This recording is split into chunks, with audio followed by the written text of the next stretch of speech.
شکر گزار بنو. شکر سے انسان میں اور عاجزی پیدا ہوتی ہے, اور تکبر سے انسان میں اکڑ پیدا ہوتی ہے, فرعونیت پیدا ہوتی ہے. سمجھ رہے کہ نہیں سمجھ رہے؟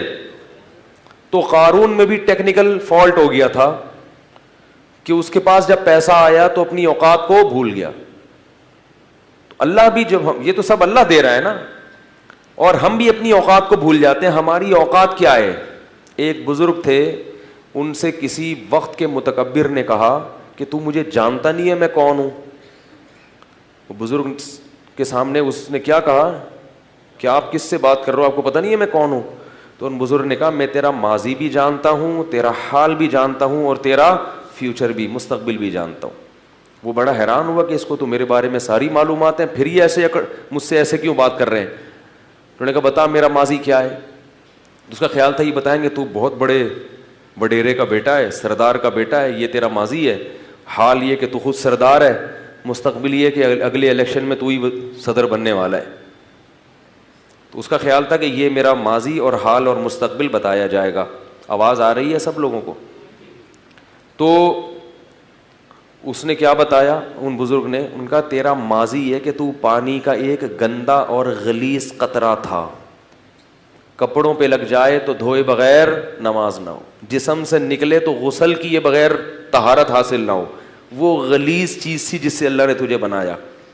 اور حال یہ ہے کہ تیرے پیٹ میں ابھی بھی کئی کلو گندگی بھری بھی ہے. ذرا سی ہوا خارج ہو, گندگی نہ نکلے, صرف وہاں ہوا جو پاس ہو کے آئے گی نا وہی اگر نکل آئے تو لوگ اپنی ناک کو پکڑ کے بھاگ جائیں گے یہاں سے. ہر وقت پیٹ میں گندگی لے کے تو کیا کرتا ہے؟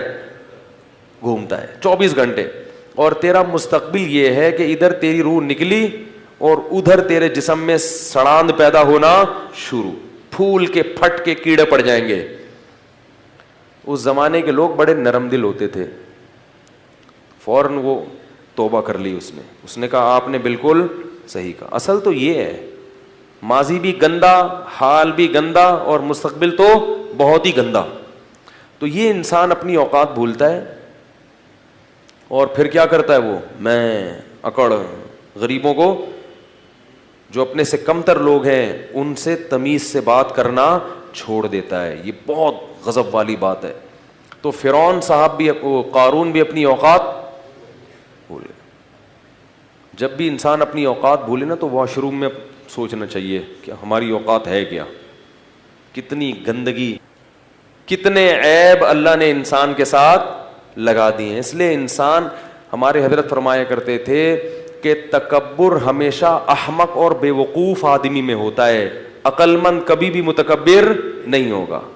ہمیشہ یہ احمقوں اور بے وقوفوں کا کام ہے.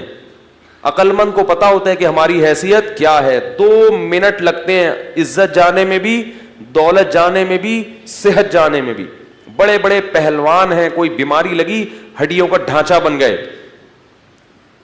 2 منٹ لگتے ہیں انسان کو تباہ ہونے میں, پھر بھی اکڑتا ہے میں یوں میں یوں میں یوں. تو قارون کو حضرت موسیٰ علیہ السلام نے فرمایا, ان کی قوم نے کہا لا تفرح, اتراؤ مت, ان اللہ لا يحب الفرحین. یاد رکھو اگر کسی کو اللہ نے دولت دی ہے, وہ اچھی گاڑی میں گھومتا ہے, اس کے ساتھ نوکر چاکر ہوتے ہیں, تو یہ عمل شریعت میں ناجائز نہیں ہے. بعض لوگ نا شریعت کو سمجھتے نہیں ہیں اور ہر جگہ فٹ کرنا شروع کر دیتے ہیں قرآن کی آیتیں. اترانا کسے کہتے ہیں یہ میں نے آپ کو بتا دیا. محض خادم کثرت سے رکھنا, خدمت گزار. اگر اللہ نے آپ کو پیسہ دیا تو آپ خادم رکھ سکتے ہو, 10 خادم رکھو, آپ خادم بھی رکھو, گاڑی بھی اچھی رکھو, کپڑا بھی اچھا پہنو, لگژری لائف اسٹائل اختیار کرو.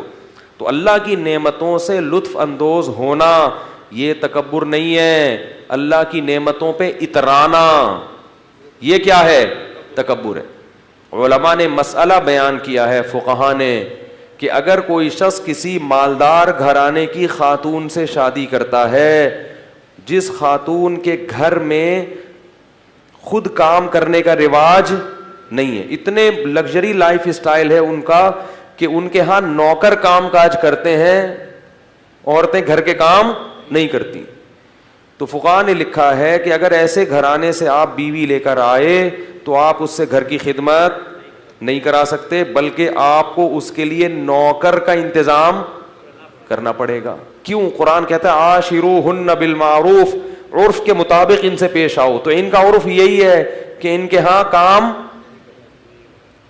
پیسہ اللہ نے زیادہ دیا ہے تو بھائی وہ کہتے ہیں ہمیں پیسہ ہے تو ہم کیوں پکائیں روٹی, ہم نوکر رکھ لیں گے.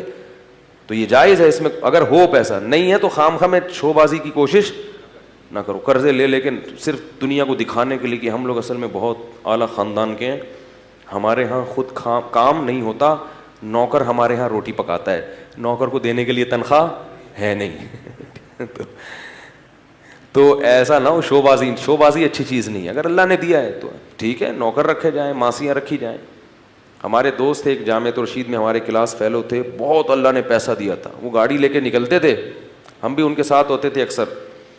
گاڑی پنچر ہوئی نا تو یہ نہیں کرتے تھے کہ وہ